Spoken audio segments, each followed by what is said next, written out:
Assalamualaikum warahmatullahi wabarakatuh. Shalom, Om Swastiastu, Namo Buddhaya, dan salam kebajikan.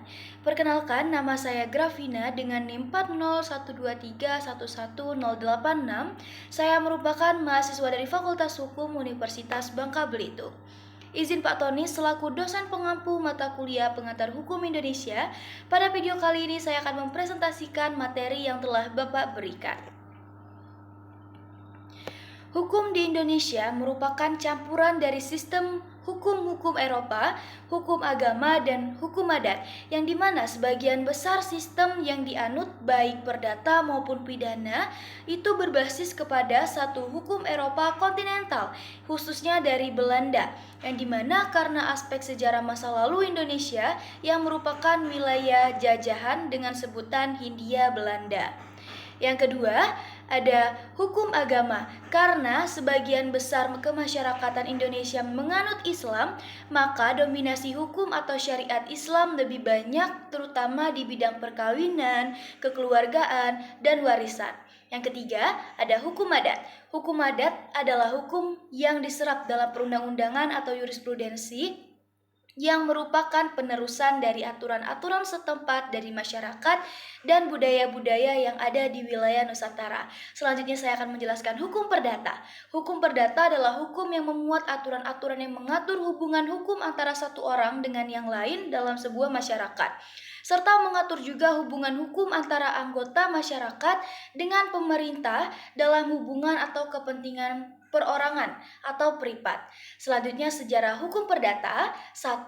Terhimpun dalam KUHP berasal dari Eropa yang dibawa ke Indonesia. 2. Berasal dari Belanda pada saat menjajah Indonesia. 3. Sumber awal berasal dari Perancis karena Belanda adalah jajahan Perancis. Yang keempat, di sini berlaku asas konkordansi, yang dimana artinya pemberlakuan hukum penjajah atas negara jajahan seperti halnya hukum perdata di Indonesia. Hukum perdata dalam bentuk pembukuan atau kodifikasi KUHP dulu tidak berlaku untuk semua warga negara Indonesia, mengacu pada pasal 131 IS tentang penggolongan hukum yang berlaku bagi penduduk dan pasal 163 IS tentang penggolongan penduduk. KUHP hanya berlaku bagi golongan Eropa yang tunduk secara sukarela pada hukum perdata. Karena penggolongan tersebut sudah tidak ada, maka hukum perdata yang tetap menjadi hukum positif bagi mereka yang Nasrani untuk hukum kewarisannya dan berlaku bagi semua warga negara untuk hukum perjanjian atau hukum perikatan.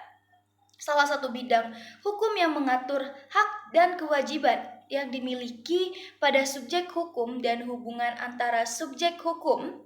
Hukum perdata juga disebut dengan hukum privat atau hukum sipil, yang dimana sebagai lawan dari hukum publik.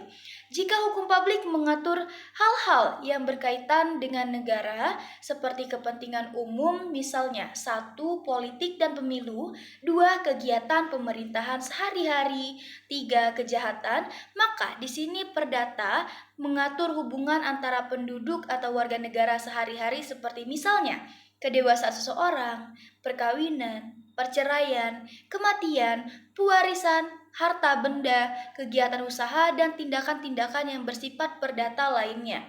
Selanjutnya, sistematika hukum perdata. 1.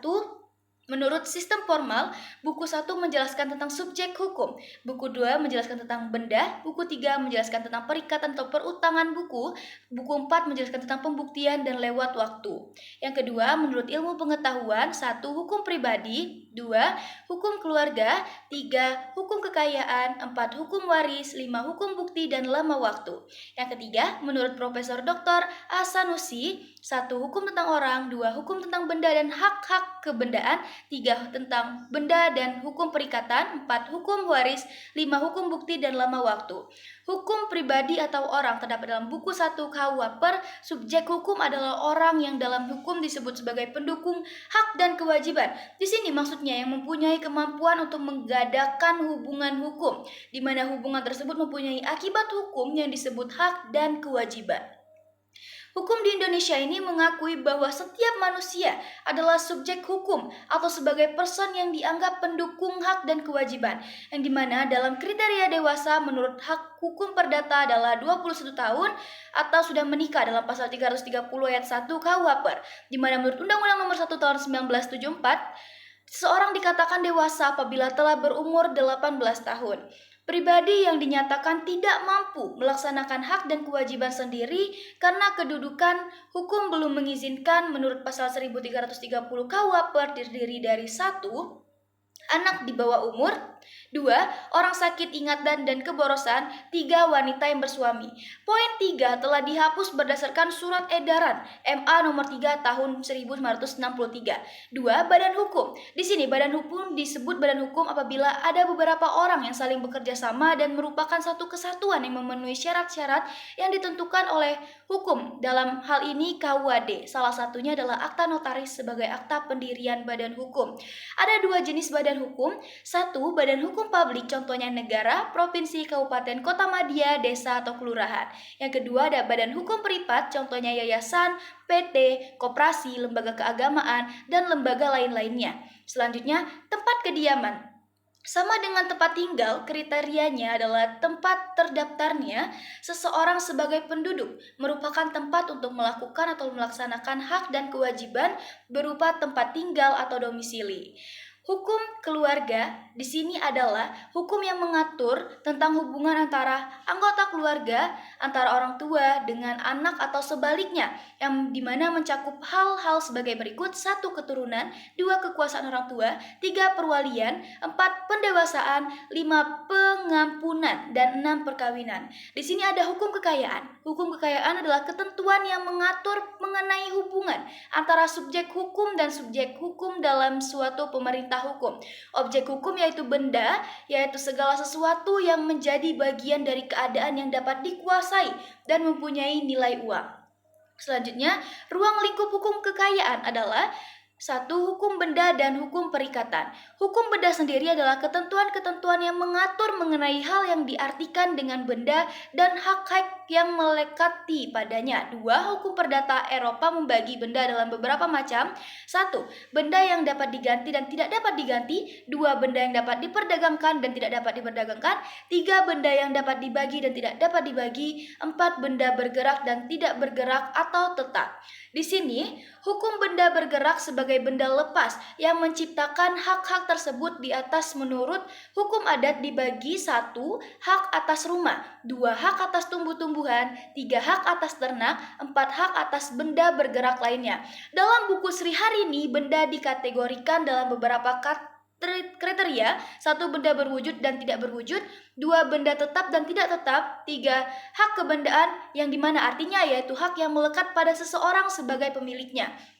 Adapun jenis-jenis hak kebendaan yang diatur dalam buku 2 KUHP, yang pertama, hak milik, yaitu hak yang terkuat dan terpenuh serta bersifat turun-temurun, hak yang paling kuat dari hak-hak lainnya dengan jangka waktu yang tidak terbatas.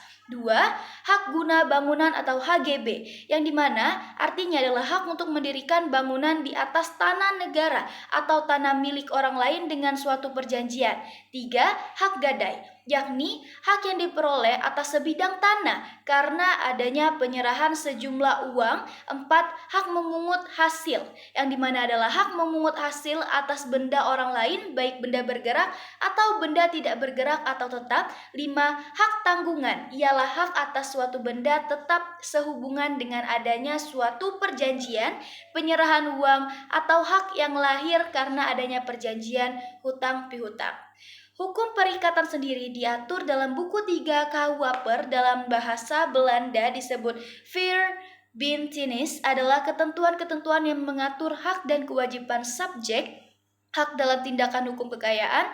Sumber perikatan dalam hukum perdata Eropa mengenal adanya perikatan yang timbul karena 1. Undang-undang dan 2 perjanjian, yang dimana setiap orang dapat mengadakan perjanjian asalkan memenuhi syarat yang ditetapkan dalam pasal 1320 KUHP. Syaratnya antara lain: 1. Kata sepakat antara mereka yang mengikatkan dirinya. 2. Kecakapan untuk membuat suatu perikatan. 3. Suatu hal tertentu. 4. Suatu sebab yang halal. Menurut hukum perdata, adat bentuk perjanjian dibagi sebagai berikut. 1. Perjanjian kredit. 2. Perjanjian meminjam uang dengan tanpa bunga.